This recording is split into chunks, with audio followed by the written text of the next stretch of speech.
A woman poured her retirement into a foundation in the middle of the Mojave Desert. She never got to finish the house. One morning, federal marshals drove down a dirt road toward her front door, and by the end of that day, the government ordered her home destroyed. Not because she'd done anything wrong, because the man who sold her that land never owned it in the first place. For 30 years, thousands of people believed a voice on the radio. They mailed him money. They drove into the desert to be healed. Some of them gave him everything they had. This is the story of what happened to them, after the world found out it was all a lie. Out on Interstate 15, halfway between Los Angeles and Las Vegas, there's a green highway sign most people can't even pronounce. It says Zzyzx, 6 letters, 3 of them the same. Almost everyone who sees it slows down for a second, tries to say it out loud, and keeps driving. But turn off there, drive 4.5 miles into open desert, and you'll find something that shouldn't exist. Palm trees, a cluster of concrete buildings, a pool, in a place where nothing should grow. This isn't a story about the man who built it. You already half know that story. The fake doctor, the fake springs, the empire built on mail-order miracle cures. This is a story about the people who trusted him, the ones who drove out here sick, hoping to be healed, the ones who mailed in their savings because a warm voice promised to care about them, and the ones who lost their homes, literally, physically lost them, the day the government finally came to shut it all down. Because when a con this big finally collapses, somebody always pays for it, and it's rarely the man who built it. To understand what these people lost, you have to understand who they were listening to. His name was Curtis Howe Springer.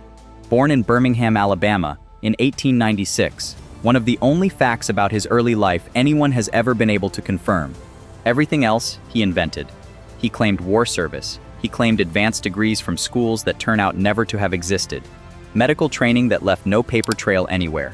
By the time he was calling himself doctor, there was no institution on earth that had given him the right to. What he did have was a voice.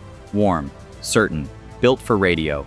By the 1930s, he was broadcasting out of Chicago and Pittsburgh, blending hymns and health advice and a running sales pitch, and it worked.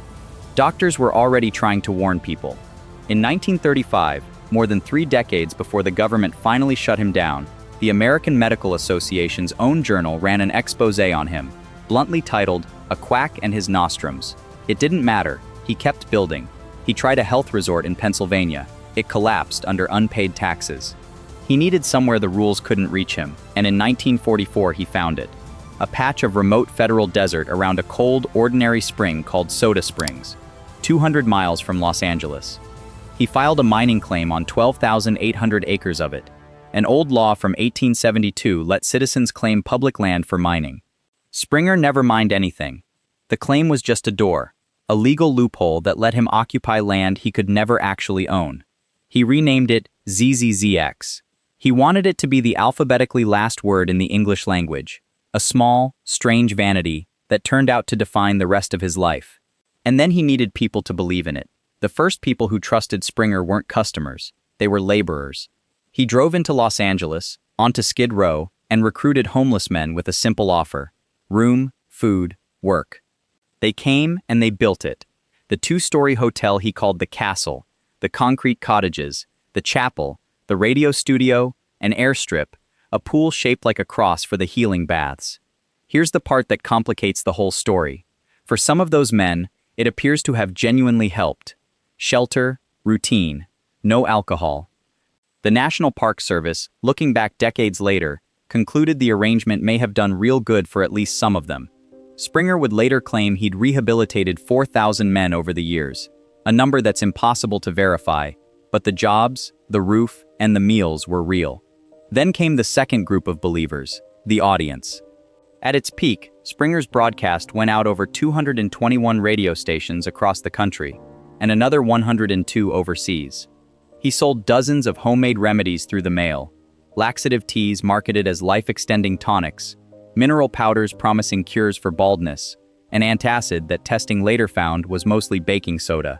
Over his lifetime, he claimed 27 different miracle cures. The AMA later summarized his entire catalog in one sentence: he promised to cure everything from sore toes to cancer. None of that was really the point. What he was selling wasn't medicine, it was attention. In an era when real doctors were expensive, distant, and often unable to help anyway, A warm voice on the radio telling a lonely, frightened person that someone cared whether they lived.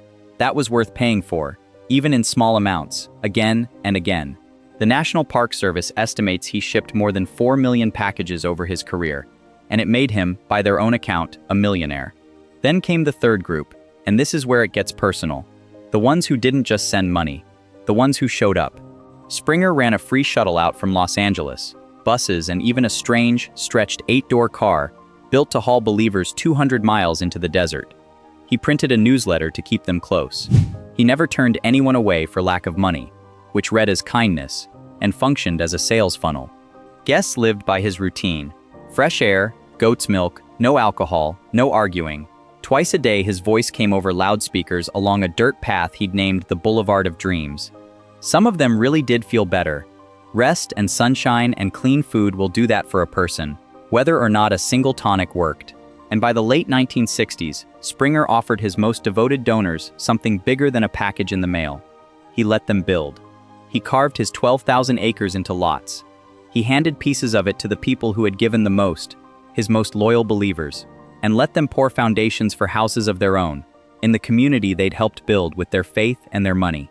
There was just one problem nobody told them. Before we get to what happened to those homes, if a story like this, about how far people will follow a voice they trust, is the kind of thing you want more of, this is a good moment to subscribe. There's more like it coming. None of that land was his to give away. For 23 years, nobody with real authority came to check. That's the part that's almost harder to believe than the con itself. Zzyzx sat on federal land, but the agency responsible for policing millions of acres of desert was understaffed and stretched thin. Springer wasn't hiding. He had a working airstrip. He was on the radio in over 300 markets. He was, by any measure, one of the more visible men in the entire Mojave, and for over 2 decades, the sheer emptiness around him was cover enough. 2 separate reckonings finally caught up with him at once. The first was about the medicine. In 1968, after years of complaints, California's health department arrested him on dozens of counts of false advertising. In 1969, the American Medical Association gave him the name that would outlive him, the King of the Quacks. He was convicted of false advertising in 1970, fined, and briefly jailed. The second was about the land, and it's the one that actually destroyed everything he'd built. In 1967, federal land managers sued him for back rent, calling him exactly what he was, a squatter. Springer argued for years that scraping salt crystals off the dry lake for his tonics technically counted as mining under his old claim. A federal official's finding on the matter was almost contemptuous in its brevity. Springer, they wrote, had done almost everything but mine. On April 11, 1974, a U.S. district judge ruled the mining claim gave Springer no right to occupy federal land at all. He was, legally, a trespasser. He always had been. The eviction wasn't a letter. It was a convoy. Federal marshals and land agents driving down that same dirt road, dust visible from miles off, while the people who'd built their lives around Springer stood and watched it come. He was 77 years old. He was given 36 hours to clear 30 years out of the desert. He offered, one last time, to simply pay the back rent the government had originally sued him for. They refused it. Taking the money would have meant admitting he'd ever had the right to be there. Here is what almost never gets said clearly enough. Curtis Springer walked away from all of it a wealthy man. He moved to Las Vegas with his wife and spent the rest of his life insisting, to anyone who'd listen, that he was the real victim, a builder destroyed by a jealous government. In 1984, a year before he died, he published a bitter piece calling his eviction the legal rape of Zzyzx. His followers did not walk away wealthy. The people who had given him the most, the true believers who'd been rewarded with lots to build on, watched the government order their unfinished homes destroyed. Not fined, not relocated, destroyed. Because the land was never his, which meant it was never legally theirs either. There was no restitution program. There was no one left to sue who had anything worth taking. People who had mailed a stranger their savings, then poured concrete for a house of their own in the one place they thought they belonged, were left with nothing but a bulldozed foundation in a desert that had never been anyone's to give away. Springer died in Las Vegas in August 1985, at 88 years old. He's buried under a government headstone, on land belonging to the same country that spent decades proving he was a fraud. And here's the part almost nobody expects. Zzyzx didn't disappear. In 1976, the land was handed over to a group of California universities, and the fake resort became a real research station, the Desert Studies Center. Scientists now sleep in the rooms Springer built for his followers. And the pond he dug and gave a fake ancient name to has become an accidental sanctuary for an endangered fish, the Mojave tui chub, found almost nowhere else on Earth. The one truly healing thing that ever came out of Zzyzx wasn't anything Springer sold. It was a species he never meant to save, living in a lake he built to fool people. But somewhere under the desert floor near that lake, there are still the outlines of foundations that were never allowed to become homes. No plaque marks them. No one was ever paid back for them. The next time you're driving that stretch of highway in the dark and that impossible 6-letter sign catches your headlights, remember what it actually cost some people to believe in it, and that the man who built it never paid a cent of that back.